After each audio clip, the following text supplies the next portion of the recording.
الرحیم الحمد للہ رب العالمین والصلاة والسلام علی اشرف الانبیاء والمرسلین نبینا محمد وآلہ واصحابہ اجمعین اما بعد فاعوذ باللہ من الشیطان الرجیم بسم اللہ الرحمن الرحیم ان لکم فی رسول اللہ اسوۃ حسنہ۔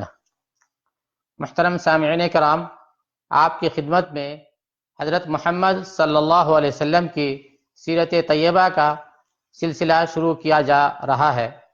اس سلسلے میں ہم آپ کے سامنے کچھ تمہیدی گفتگو پیش کر رہے ہیں، جن میں یہ باتیں آپ کے سامنے آئی کہ حضرت محمد صلی اللہ علیہ وسلم سے پہلے دنیا کی سماجی اور معاشی اور اخلاقی کیا حالات تھی اور وہ کن حالات سے گزر رہے تھے۔ اس بارے میں آپ کے سامنے دنیا کے کئی ممالک کا اور کئی سب کانٹیننٹس کے حالات آپ کے سامنے سرسری طور پہ پیش کیے گئے۔ آج ہم جزیرۃ العرب کے بارے میں آپ کے سامنے کچھ پیش کرنے کی کوشش کریں گے کہ حضرت محمد صلی اللہ علیہ وسلم کی آمد سے پہلے خود جزیرۃ العرب جس میں حضرت محمد صلی اللہ علیہ وسلم پیدا ہوئے، ان کی کیا حالت تھی اور ان کی سماجی اور جو برائیاں تھیں یا کیا اچھائیاں تھیں، ان کا ہم آپ کے سامنے کچھ سرسری طور پہ ذکر کرنا چاہیں گے۔ تو جاننا چاہیے کہ مجموعی طور پہ عربوں کے اندر کچھ اچھائیاں بھی تھی، جیسے ان کے اندر جو اچھائیاں تھیں ان میں سے بخشش اور دان وغیرہ کرنا، یا جیسے وعدہ کو پورا کرنا کہ جو وعدہ کرتے تھے اس کو پورا کر کے رہتے تھے۔ اسی طریقے سے خودداری و عزت نفس، یا جیسے ارادے کی پختگی، یعنی عرب والے جو چیز جو ٹھان لیتے تھے اس کو کر گزرتے تھے۔ اسی طریقے سے سادہ طرز زندگی وغیرہ، تو یہ چیزیں ان کے اندر اچھائیاں کے طور پر تھی اور ان کو بھلایا نہیں جا سکتا کہ ان کے اندر کچھ اچھائیاں بھی تھی، لیکن مجموعی طور پہ ان کے جو حالات تھے وہ بہت ہی خراب تھے اور بہت ہی حد سے گزرے ہوئے تھے۔ چنانچہ عربوں کی بھی چال چلن بری طرح سے بگڑی ہوئی تھی۔ وہ شراب اور جوئے کے رسیا تھے، اور وہ کتنے جاہل اور دل کے برے تھے اس کا اندازہ آپ اس سے لگا سکتے ہیں کہ ان میں سے بہت سے لوگ اپنی بچی کو زندہ دفن کر دیا کرتے تھے۔ اسی طریقے سے بہت سے لوگ اپنے بچوں کو بھی غریبی یا مفلسی اور معاشی کمزوری کی وجہ سے بعض لوگ بچوں کو قتل کر دیا کرتے تھے۔ اسی طریقے سے قافلوں کو لوٹنا، بے گناہوں کو مارنا ان کا شوق تھا۔ عورتوں کی مجموعی طور پہ ان کی سماج میں کوئی عزت نہیں تھی۔ کہیں کہیں پہ کچھ عورتوں کے ساتھ اچھے سلوک بھی ہیں، لیکن مجموعی طور پہ عورتوں کی ان کے ہاں کوئی عزت نہیں تھی۔ وہ مکان کے دوسرے سامان کی طرح، جانوروں کی طرح جہاں چاہتے وہاں بھیج دی جاتی تھی، اور یا کبھی کبھی وراثت میں بھی عورتیں ملا کرتی تھی کہ باپ مر گیا تو اس کی بیوی بیٹے کے وراثت میں آتی تھی۔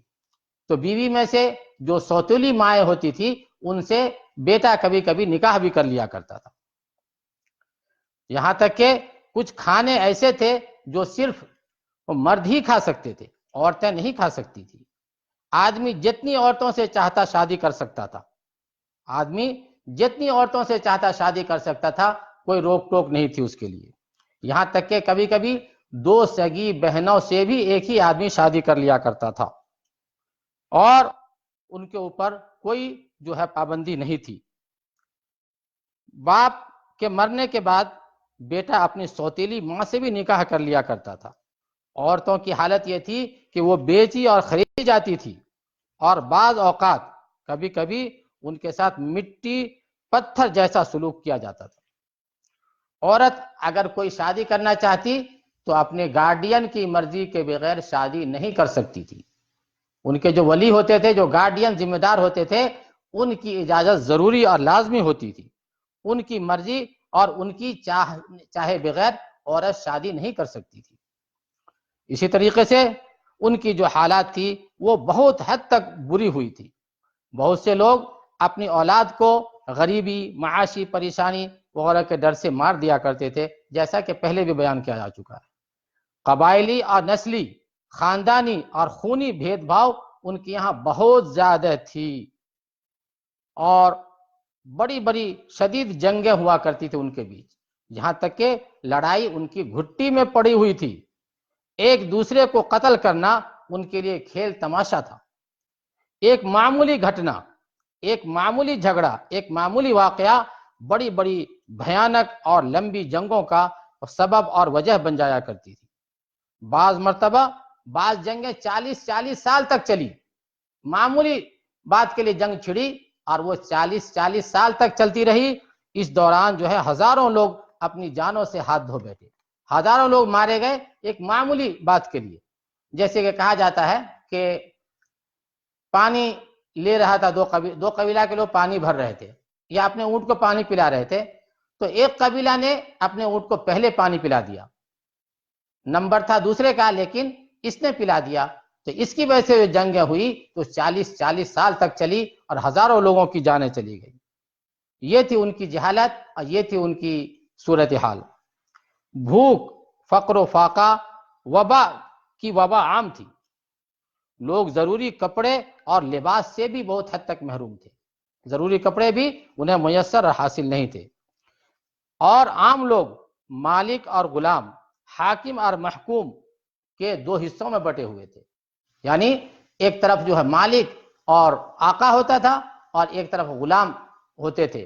غلام کا کام ان کی خدمت کرنا، ان کے لیے انتظامات کرنا، ان کے لیے ہر طرح کی ضروریات مہیا کرنا، اور مالک کا کام ہوتا تھا اس پہ عیش و عشرت اور موج و مستی کرنا۔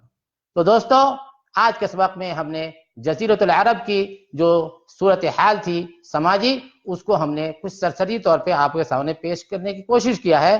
اسی سماج میں حضرت محمد صلی اللہ علیہ وسلم آئے، اور محمد صلی اللہ علیہ وسلم کو آنا ہی چاہیے تھا، کیونکہ ان برائیوں کا خاتمہ حضرت محمد صلی اللہ علیہ وسلم کے آئے بغیر ممکن نہیں ہوا۔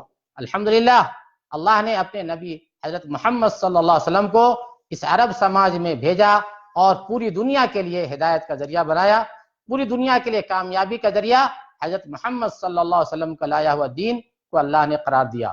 آج بھی جو سفلتا چاہتا ہے، جو کامیابی چاہتا ہے، اس کو اسلام دھرم کو اپنانا ہوگا، اسلام کے حساب سے اپنی جیون گزارنی ہوگی۔ اللہ سے دعا ہے کہ اللہ تعالی ہم سب کو اسلام پہ قائم رکھے، اللہ تعالی ہم سب کا خاتمہ ایمان اور اسلام کی سلامتی کے ساتھ فرمائے۔ وآخر دعوانا ان الحمد للہ رب العالمین۔